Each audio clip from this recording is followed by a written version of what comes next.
उर्दू में मैं आपके सामने कुछ इडियोमेटिक एक्सप्रेशंस पढ़ती हूँ, उनकी इंग्लिश भी देखेंगे। सबसे पहला है दूध दिया तो वो भी मेंगनियों भरा। दूसरा है वो तो शहद भी दे तो जहर डाल कर दे।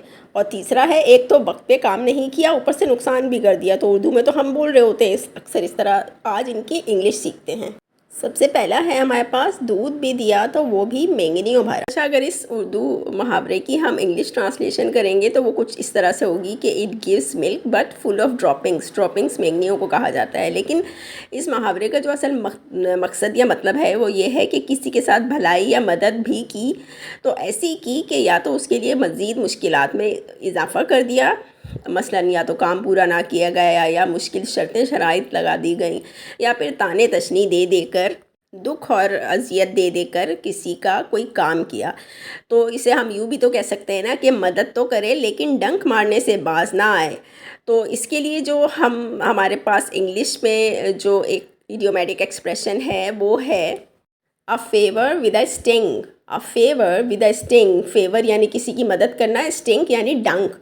तो एग्जाम्पल सेंटेंस है, मेरे अंकल ने मुझे कारोबार के लिए कर्जा भी दिया तो गोया मेंगनियाँ डालकर, क्योंकि उन्होंने मेरे कारोबार में मदाखलत शुरू कर दी। या इस तरह भी हम कह सकते हैं कि मेरे अंकल ने मुझे कारोबार के लिए कर्ज क्या दिया कि उन्होंने मेरे कारोबारी मामलात में ही मदाखलत शुरू कर दी। ये तो वही बात हुई कि दूध भी दिया तो मेंगनियाँ डालकर। अब इसकी इंग्लिश क्या होगी? The loan from my rich uncle was a favour with a sting as he started interfering in my business matters. The loan from my rich uncle was a favor with a sting. Favor with a sting, वही दूध दिया तो मेंगनियाँ डालकर या डंक मारा। As he started interfering in my business matters, क्योंकि उन्होंने मेरे बिजनेस के अंदर ही मदाखलत शुरू कर दी। हमारा दूसरा आइडियम भी कुछ कम दिलचस्प नहीं है। जैसे उर्दू में हम कहते हैं शहद भी दे तो जहर भरा, या जाम भी दे तो जहर भरा। बल्कि मुझे तो अहमद फराज का एक शेर याद आ रहा है, मुझको साकी से गिला हो ना तुनुक बख्शी का, जहर भी दे तो मेरे जाम को भर भर कर दे। यानी इसका मकसद ये है कि अगर कोई आप पर बहुत ज़्यादा इल्तफ़ात कर रहा है, बहुत ज़्यादा आपसे वादे वईद कर रहा है, या आपको बहुत अच्छा बन के मिल रहा है, तो ज़रूरी नहीं है कि वो आपके साथ उसी तरह सिंसियर भी हो। ज़रूर उसके इस तरह की कोशिशों के अंदर कोई ना कोई ऐसा पहलू मौजूद है जो आपके लिए नुकसानदेह साबित हो सकता है। तो जहर भरा जाम के लिए जो इंग्लिश में मुहावरा है वो है a poison chalice. A poison chalice यानी चैलिस जाम को कहा जाता है, पॉइजन मतलब जहरीला।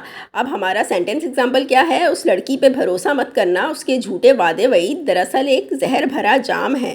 Don't trust her, her promises are just a poison chalice. Don't trust her, her promises are just a poison chalice. अब लड़की के बजाय लड़का भी कर सकते हैं, तो हर के बजाय हिस करेंगे। अब हम अपना जो तीसरा हमारा इडियम है उसकी तरफ आते हैं। और इस तरह की सूरत हाल अक्सर हमें पेश आती रहती है बदकिस्मती से, कि एक तो वक्त पे काम पूरा नहीं किया ऊपर से नुकसान भी कर दिया। तो इसे कहते हैं a day late and a dollar short. यानी एक तो तुमने वक्त पे काम पूरा नहीं करके दिया, ऊपर से हमारा माली नुकसान भी कर दिया। You are a day late and a dollar short. Situations के अंदर भी कह सकते हैं, ऑफिस में भी कह सकते हैं कि तुम लेट हो गए, तुमने वक्त पे जो है वो डेडलाइन को पूरा नहीं किया और ऊपर से तुम्हारी वजह से हमें माली नुकसान भी हो गया। तो a day late and a dollar short. तो आज का ये इंग्लिश लेसन आप लोगों को कैसा लगा मुझे कमेंट सेक्शन में ज़रूर बताइएगा। और प्लीज़ अगर अच्छा लगा है तो लाइक ज़रूर कर दीजिएगा, ताकि मेरी हौसला अफजाई होती है इससे, और मैं मज़ीद आप लोगों के लिए कारआमद सेंटेंसेस और फ्रेजेस लेकर आती हूँ। So follow for more on English learning with Shumail. All the best wishes for your success.